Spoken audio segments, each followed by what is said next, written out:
Oh, hey, it's been a minute. Uh-oh. It is now December. Just stop. You're telling me the entire month of October, I did not get the opportunity to make another video for my horror channel? What's going on? Life is busy with a new baby. Life is busy with everything you can imagine. Oh. But here we are now. All we can do is move forward. I posted my last video at the end of September, I believe. I was so excited. I had so many ideas for like doing costumes or makeup or things like that for posting in October, and I couldn't post one. Done beating myself up about it. We've now skipped holidays, multiple holidays, not only Halloween, but Thanksgiving. And we're flying down the road toward Christmas. In that spirit, let's do something about it. That's better, isn't it? Let's get into the story.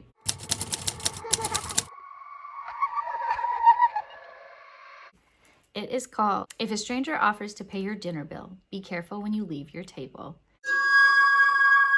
And the author is Let's Split Up. I will show that here.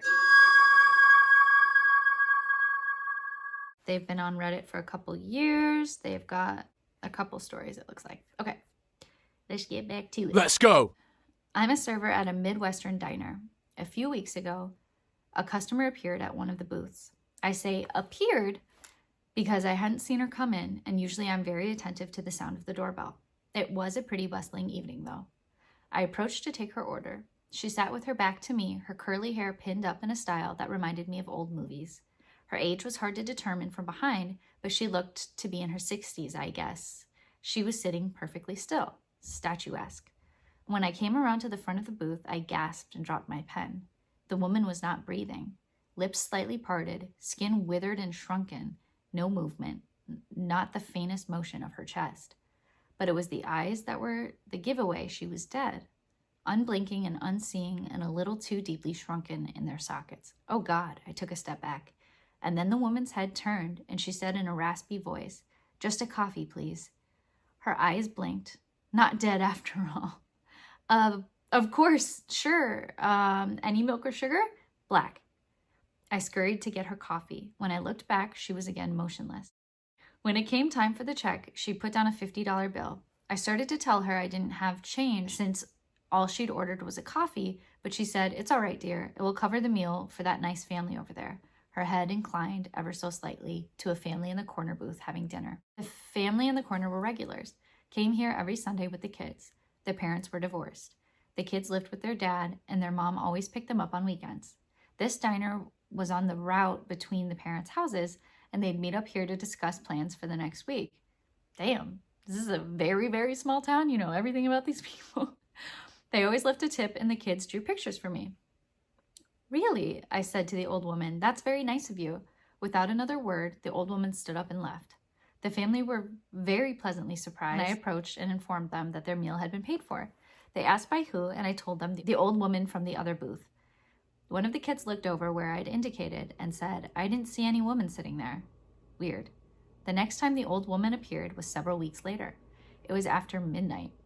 Again, I heard no bell ring above the door. I was wiping down the counters, and when I looked up, there she was, sitting at the same booth, like a statue, silent. I came over to take her order. I wondered if I should ask her about the family. I hadn't seen them in the week since she'd paid for their meal. It was strange. They'd been coming every Sunday, and then after she paid their meal, they had stopped. As I neared the booth, suddenly the woman inhaled. It struck me that until then she'd been so still I hadn't been sure if she'd been breathing at all. She turned to me and said, "Coffee, please. Black." Sure. Since she wasn't exactly chatty, I just went and got her coffee, trying to work up the nerve to strike up a casual conversation and ask her about the family. Before I could, the doorbell rang and Carlos came in. Carlos was a friend of my boss who liked to drop in once in a while. He ordered a burger, and we began chatting about how things were with his girlfriend and with his girlfriend's boyfriend. I can never keep track of who's in his astonishingly wide relationship circle. Apparently, he just adopted a dog. He showed me pictures while he ate. Carlos, not to be mean, but that might be the world's fuggliest dog, I told him. He laughed. Nobody wanted her. That's why I took her. That's sweet of you, but that thing looks like it has rabies. Scabies. What? I'm kidding. She's got mange, though. He started to tell me about how he'd rescued her when I heard a throat clear and remembered the woman at the booth. Shoot, I'd forgotten her order. I hurried to get her coffee, and as I set it down, asked if she wanted anything else, and she put a 20 down and said it was for that nice young man's burger. I hurried to get her coffee, and as I set it down, asked if she wanted anything else, and she put a 20 down and said it was for that nice young man's burger. She didn't even drink the coffee I gave her. She got up and left, ignoring me when I started to ask, "Are you sure? Why do you keep paying for—" "Hey," called Carlos. "Who are you talking to?" "The woman." I turned back, but she was already gone. "What woman?" "It's just you and me." "You okay? Are you high or something?" I looked at the money in my hand. It was real enough. "Burgers on the house," I told him. "For real? Thanks." He scarfed the last bite, hopped up, and told me he was late. No idea what sort of date he was off to at 1 a.m., but that's Carlos. Hey, that's Carlos. Good old Carlos. Okay. And then he was breezing out the door. The next day, I'd heard he'd been shot.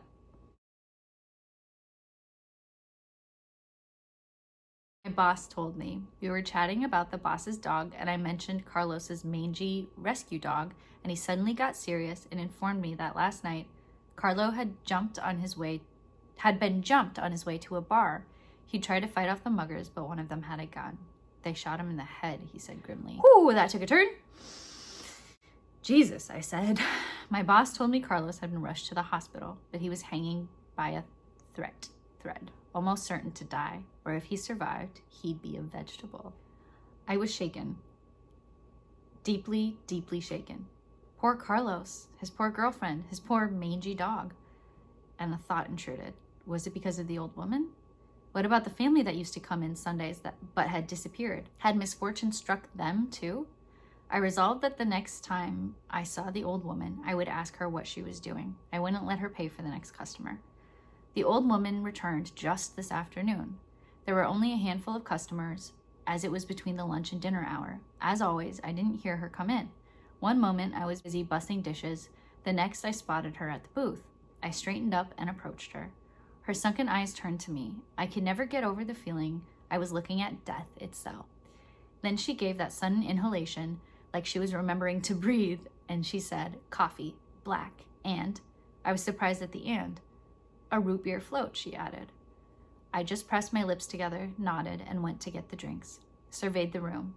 There were 3 other tables with customers, an old couple, a family with a teenage daughter, a woman working on her laptop. And even though I should have gotten the old woman her drinks right away, I instead made sure to get everyone else's orders to their tables and to get their bills to them. The couple paid, as did the woman on her laptop. That left only the family. They were still eating. I fetched the coffee and the float for the old woman, but mentally resolved not to let her pay for anybody. She did not react to my placing the drinks beside her. I was tense, counting the minutes until the family was near to finishing. The old woman cleared her throat. Ignoring her, I hurried over to the family and asked if they wanted dessert. They didn't, so I asked how they'd like to pay and quickly rang them up. Only then did I return to the old woman's booth. She had not touched either drink. She put a $10 bill on the table and said, "No! The root beer float is for you." "Oh," I said. Goosebumps rose along my arms, because how did she know that root beer floats are my favorite? "No, I can't have customers buy me drinks. It's against policy." "Yes." "I insist," she said. "I'll bring you change for the coffee." She got up. "Actually, wait. Here, I'll pay for everything." I quickly reached into my pocket for my wallet and dropped $10 onto the table. "I'll get your coffee too, on the house, since I took so long with your order." Ah! She frowned. "Accept the gift that is given to you." "Nope. I can pay for the root beer float even though I didn't drink it. And your coffee is free." And I took her $10 and, holding my breath, seized her papery hand and shoved the bill into her fingers. She exhaled and left. I didn't turn around as she walked past me, didn't hear the doorbell ring. But a moment later, when I looked over my shoulder, there was no trace of the old woman. A feeling of relief swept over me. A little while later, the dinner hour had arrived and the tables were full. I heard the doorbell ring, and it was them, my family of regulars.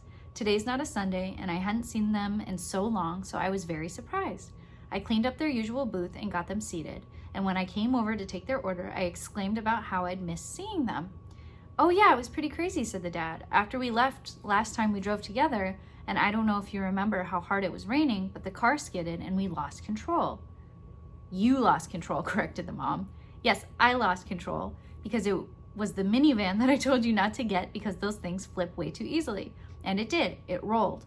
I mean, it spun right out in the middle of the highway and then flipped over the guardrail and rolled. "I swear my soul left my body," said one of the kids. "What?" "Little Timmy, you okay?" "It was very harrowing. We just couldn't come back here for a while," said the mom. "Were you hurt?" I asked, stunned. "Just minor injuries. The police said it was really just miraculous how we all came out of it alive." The mom smiled. I nodded, glad for them, relieved to have my regulars back again. They said they couldn't bring themselves to come for a while because of the accident, but the kids kept asking, so tonight they decided to meet here for dinner. After I put in their order, I called my boss to let him know because he'd been worried about them too. He sounded delighted on the phone and told me he had some good news of his own. Carlos is going to pull through. He's awake from the coma, and now he's on the road to recovery. "That's great," I said, even as at that moment something clicked. I typed all this up instead of leaving at the end of my shift tonight. I've been thinking about the old woman, how she looked, well, like death, or maybe more like near death. I keep thinking about how Carlos took a bullet to the brain, how the family of regulars were in a horrific accident, how all of them should have been dead, but they survived by a miracle. And I think I may have made a terrible mistake. Oh, shit! Oh! Oh! Ah! So now I'm terrified to leave the diner. Terrified because I didn't let her pay for my drink. I just don't know what happens next. And that was the end of that story. Here is my version of a little woodland elf costume. All right, I wanted to go right into my review because I am excited about this story. I was so pleasantly surprised. I was a little skeptical of the story at first, and then I'm so pleased with where it went. Let's just get right into it. 4H, themes. All right, let's see. What were the themes in this story? The kindness of strangers. Obviously death, because she thinks that this old woman is possibly death themselves, death itself. Mortality, because she's thinking that all of these people are potentially dying, getting hurt, potentially dying because of this woman or death or whoever it is. Trust could be one. It's like, how trusting are you of strangers, of people, of society, of the world around you, I suppose. Sanity also, because people are like, who are you talking to? And she's questioning, like, wait, is that in my head? Is that woman really here? Is that real? Is it not? So I guess also mental health or sanity, like, am I seeing things? Am I okay? Those are the only things that come to my mind. How about you guys? Are there any that I'm missing? Any bigger things that I'm not seeing? Voice. I think the voice is pretty good. It's not necessarily that I think the protagonist has like a really specific way of speaking even. It's very flat and straightforward, but that's okay. It doesn't have to be this like flowery language. Like with the last story, I think it does what it sets out to do. It tells the story. We get what we need. It's not like, oh, clearly this girl has a different way of thinking or speaking. You know, that's obviously her talking now. I said I was skeptical at first because it just got right to it and it was very simple. And again, that is totally okay in stories. And it told the story, told a good story. The quality of the writing was good. It wasn't bad at all by any means, but it wasn't like, holy shit, bonked me over the head with how great this writing is. But it did what it needed to do, like I said with the voice. There's definitely room for improvement, obviously. All right, we're gonna take what we get here. Cool. Ran out of storage again, even though I'm paying for more storage. Good. Repeated shrunken about the woman, which I was not a fan of, but doesn't matter. But she used the word shrunken like 3 times. I think what I mean is the biggest thing was I didn't go, oh, that was a beautiful way of putting that. That was beautiful wording or anything like that. The story itself is good and you don't need it. Moral lessons, messages. Don't judge a book by its cover. Don't judge a book by its cover because she sees this crazy woman who seems like she's dead, maybe, and also death. I think she definitely judges the book by its cover. I talked about this with the theme. I think if with the ending that changes what it is, what the lesson, what the messages are. It's not really saying trust or don't trust strangers. I don't really know. What do you guys think it's telling us to do? What do you think the messages are? What do you think the lesson is? I mean, because at the end, she doesn't know. She herself doesn't know. She's like, oh, I thought that this was a bad thing. I thought I was hurting these people by allowing her to pay for them. And now I see maybe she was saving them. She was doing a good thing. Maybe I fucked myself. Maybe I'm now screwed because I assumed that it was bad. Maybe that's the lesson. That's possible. You know, be more trusting or like be open. Again, I love that it's left up to like, who knows? Not like necessarily this is clearly what it's telling you or whatever. Another one where the ending kind of changes it around. You think one thing and then, oops, maybe not. Plot was very good. I loved it. It started interesting enough and it got even cooler and cooler as it went. It built it up. That was awesome. Okay. Plot. She works at this diner where you know everyone. Suddenly this old woman is there pretty consistently, that she's never seen before. Doesn't hear her come in. It's very creepy vibes around that. Other people don't seem to see her, just this server who's telling the story. Everyone's like, who are you talking to? What? Which woman is that?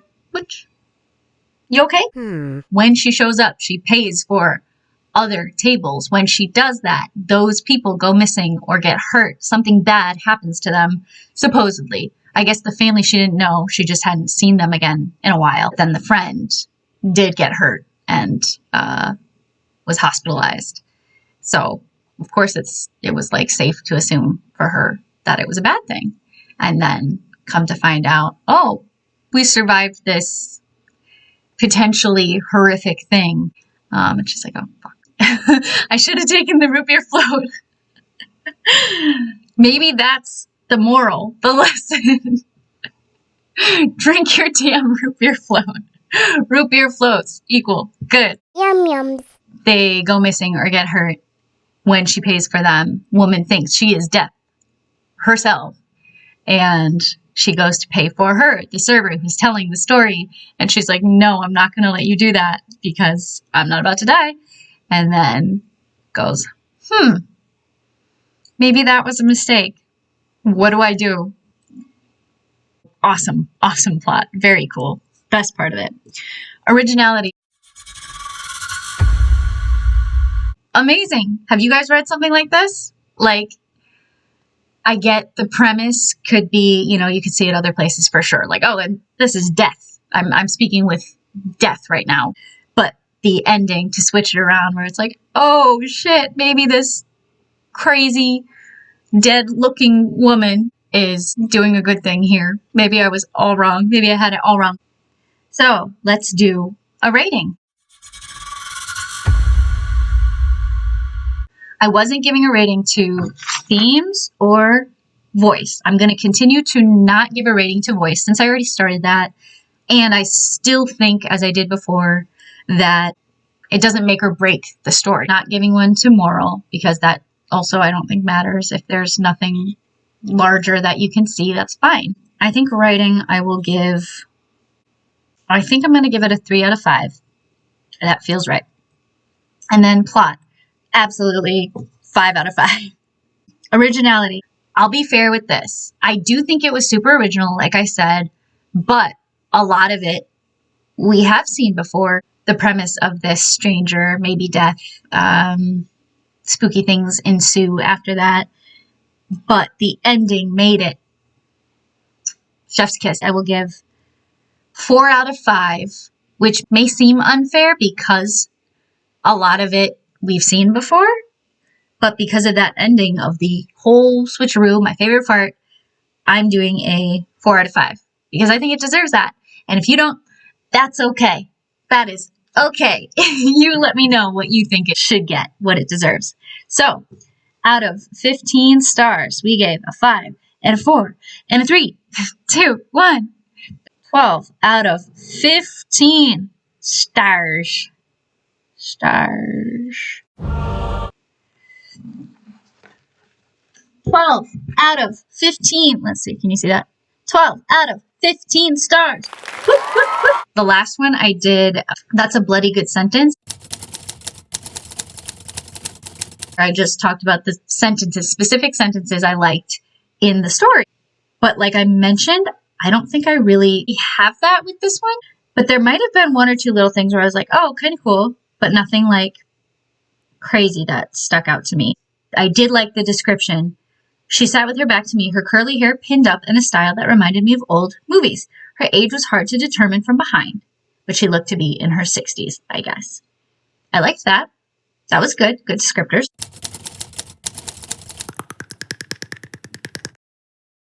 To be super candid, I had chosen a... Okay, I'm not talking to you, Siri. They're listening. Big brother. I had chosen a different story. I did record the reading of it. I didn't read it, obviously, in depth. I had chosen it pretty quickly, but I thought it was going to go differently than it did. And so I'll decide if I'm going to post that, move forward with that one or not. So I quick swerved left and chose this one. I did read through it more than the other one. Does her ordering a coffee, is there any symbolism to that? I don't know of anything, but that's a good question. Is there something more to that? Does that say anything else that I'm missing? I don't think so. Did she say that they lived in this small town Midwestern diner and that she had regulars, but she didn't say like, oh, we live in a small town or anything like that? So I was surprised that she knew so much about her family of regulars, but that's fair. When I was a server, you would get a lot of information from people, especially if they were regulars. Like some people just want to share, and that's totally cool. But I was very surprised that she knew so much about this family that came in and like, oh, this place is midway between me and him. So we come here to talk about it. It just felt very like, how do you know that? Like, why do you know that? That's a lot. That took me out of the story a little bit, but that was something that I was like, that's odd. No, I thought the Carlos of it all was funny and also like, why though? Didn't really get the mentioning of the dog. I don't know. Like that's showing us the mention of Carlos's dog shows us the kind of person that Carlos is. So maybe that goes deeper. Maybe that's showing us if this woman is like saving these people. Maybe it's showing like, hey, he's a good person. That's why I'm giving this gift.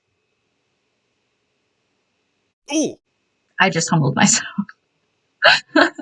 Maybe that's why she's choosing these people, because they're showing these good, oh my God, duh. Still the mention of talks about his girlfriend with his girlfriend's boyfriend, all of that. I just felt was like unnecessary. Why? Why share that? I mean, that doesn't make you a better person to like do what I was just saying. So if that even is why the other parts were mentioned. I didn't really understand that. It's detail we don't need. It's detail, but it's unnecessary. So like we could have gotten other detail that maybe would have helped a little bit more. You know what I mean? Versus girlfriend's boyfriend. Oh, I have another date at What did she say? Freezing out the door. No idea what sort of date he was off to at 1 a.m., but that's Carlos. That also felt funny, like, oh, we should know this character really well. And it's like, well, one, we don't, but also unnecessary. Again, unnecessary information. Like, okay, we don't need to know that, but sure. Also, it said that Carlos was a friend of my boss who liked to drop in once in a while. So I was also surprised that when she said burgers on the house, he was like, really? Like he was surprised by that? If you're friends with the boss, wouldn't you be used to maybe getting your meal taken care of? Or I don't know. That also was like sort of confusing to me. Burgers on the house. For real? Thanks. Like, what? And then I feel bad that I was laughing about all of that stuff. And then immediately, the next day, I heard he'd been shot. And then, like, he got shot in the head. Like, oh shit. Also, I thought that the boss telling her about it was pretty damn casual for that being his friend. There was some mention of, like, because he was brought up, he told her about it then. It's like, wouldn't you have just told her? She clearly knows him. We were chatting about the boss's dog, and I mentioned Carlos's mangy rescue dog, and he suddenly got serious and informed me. Like, he was just there. One, she clearly knows him super well to know all of this information about him and says that he drops in to be like, oh, I had to be prompted to tell you that he may die. He's in the hospital right now as we speak. Yeah, and then she even says to this news she was shaken, deeply, deeply shaken. Okay? I also thought it was funny when the little boy was like, I thought my soul left my body or whatever. Family of regulars. It was them. And she uses exclamation points, 2 exclamation points. That's just a me specific thing where I don't like to use exclamation points. And that's like a rule of writing that I heard in school that was like, basically never use them. That's a me specific thing. I don't like using exclamation points and stuff. Doesn't matter. I swear my soul left my body, said one of the kids. I'm like, what a very odd specific thing to say, little creepy kid. Are you a horror movie kid? Yeah. Just thought that was funny because how specific and very creepy, and obviously like probably said for a reason in this story with the lady with the death and the whole thing. And that's maybe partly what triggers that light bulb moment for her later. I don't know, but still funny to me. Also, I found it kind of odd that they're like, oh yeah, we couldn't come back here specifically because we got in a car accident after last time. The place itself has nothing to do with that. Unless you're like, oh, I'm worried to physically drive there. That makes sense. But they made it seem like, oh, it's just this I get it if it's like a traumatic thing, but also, I don't know. I don't think my brain would link those things. Like, oh, I can't go back to eat there because I had a car accident. I don't know. That didn't track to me, but maybe to you guys it does. Do you guys agree with that? Does that make sense to you? Oh yeah, it was pretty crazy. After last time, we drove together, and I don't know if you remember how hard it was raining and we lost control. It was very harrowing. We just couldn't come back here for a while. That was from 12 days ago, it says. So I hope that there's another part to it, and if there is, I will definitely read it here because I fucking loved it. Thank you guys for coming back here yet again. At least I was able to do a couple costumes, sort of, makeup costumes, whatever. Have some fun here. Cover that. You know what? We'll get them next year. Thanksgiving has come and passed. In the spirit of that, the sweater feels very Thanksgiving-y to me. Thanksgiving Day vibes, yeah? Let's just cover all of these holidays that we miss now. I love doing this. I want to continue doing this.